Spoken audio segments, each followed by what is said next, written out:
नमस्कार. आज आपण एक अशा केसबद्दल बोलूया ज्यानं कामाच्या ठिकाणी महिलांच्या सुरक्षेची लढाईच पूर्णपणे बदलून टाकलीये.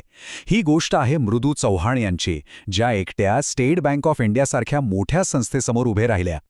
जरा विचार करा, जिथे आपण काम करतो तीच जागा जर शत्रूसारखी वाटू लागली तर? ऐकायला विचित्र वाटतं, पण मृदू चव्हाण यांच्यासोबत नेमकं हेच घडलं. आणि त्यांची ही गोष्ट आपल्याला खूप काही शिकवून जाते की अशा परिस्थितीत आपण काय केलं पाहिजे. चला तर मग थेट हिमाचल प्रदेशात जाऊया. SBIच्या एका शाखेत मृदू चव्हाण यांच्यासोबत असं काय घडलं जे ऐकून आपल्यालाही धक्का बसेल. ही काही एका दिवसाची गोष्ट नव्हती. हा रोजचाच त्रास होता.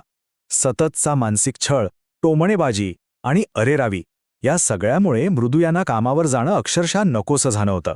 पण एक मिनिट, छळ म्हणजे काय? फक्त मारहाण किंवा शिवीगाळ नाही. कायद्याच्या नजरेतून पाहिलं तर मृदू जे काही सहन करत होत्या त्याला एक खास नाव आहे. आणि खरं सांगायचं तर याच नावावर संपूर्ण केस उभी आहे. याला म्हणतात हॉस्टाईल वर्क एन्व्हायरमेंट, म्हणजेच प्रतिकूल कामाचे वातावरण.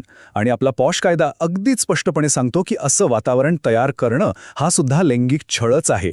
म्हणजे कायदा फक्त शारीरिक नाही तर मानसिक छळापासूनही संरक्षण देतो. मृदू यांनी खूप हिंमत दाखवून तक्रार केली. त्यांना वाटलं की आता तरी न्याय मिळेल. पण झालं मात्र नेमकं उलटं. ज्या व्यवस्थेवर त्यांनी विश्वास ठेवला त्याच व्यवस्थेनं त्यांचा विश्वासघात केला. आणि गंमत बघा, SBIची स्वतःची एक पॉलिसी आहे. नाव आहे गरिमा, म्हणजे सन्मान. ही पॉलिसी महिलांना सुरक्षित वातावरणाचं वचन देते.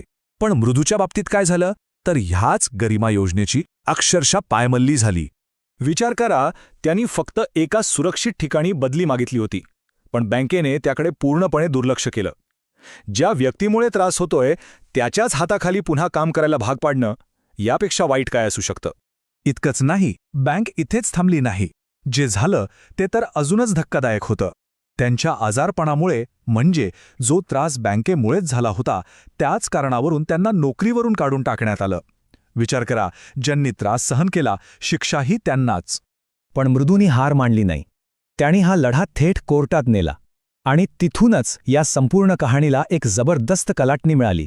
ही लढाई फक्त नोकरी परत मिळवण्याची नव्हती, तर ती स्वतःच्या सन्मानाची लढाई होती. आणि मृदूने ती न्यायव्यवस्थेच्या दारात नेऊन ठेवली. इथे न्यायमूर्ती कुलदीप तिवारी यांनी जो निकाल दिला तो खरंच ऐतिहासिक होता. त्यांनी अगदी स्पष्ट शब्दांत सांगितलं की तक्रारीकडे कानाडोळा करायचा आणि मग ती व्यक्ती कामावर नाही आली म्हणून त्याला राजीनामा समजायचा, हे पूर्णपणे बेकायदेशीर आहे. कोर्टाने बँकेच्या प्रत्येक युक्तिवादाला चुकीचं ठरवलं. त्यांची चौकशी, त्यांची कारवाई सगळंच कायद्याच्या विरोधात होतं. हा मृदू यांच्यासाठी आणि त्यांच्यासारख्या अनेक महिलांसाठी एक खूप मोठा विजय होता. ठीक आहे, मृदू जिंकल्या, पण या निकालाचा अर्थ फक्त त्यांच्यापुरता नाहीये. याचा आपल्या सगळ्यांसाठी, प्रत्येक नोकरी करणाऱ्या महिलेसाठी काय अर्थ आहे हे समजून घेऊया. कायदा नक्कीच आपल्या बाजूने आहे, पण पहिली पायरी आपल्यालाच उचलावी लागेल. होणाऱ्या छळाला ओळखा, त्याचा पुरावा तयार ठेवा आणि न घाबरता तक्रार करा. मृदू चव्हाण यांनी हेच केलं आणि कायदा त्यांच्या पाठीशी खंबीरपणे उभा राहिला. समजा कंपनीने ऐकलं नाही तर घाबरून जायचं काहीच कारण नाही. पोलिसांपासून ते थेट हायकोर्टापर्यंत आपल्यासाठी अनेक दरवाजे उघडे आहेत.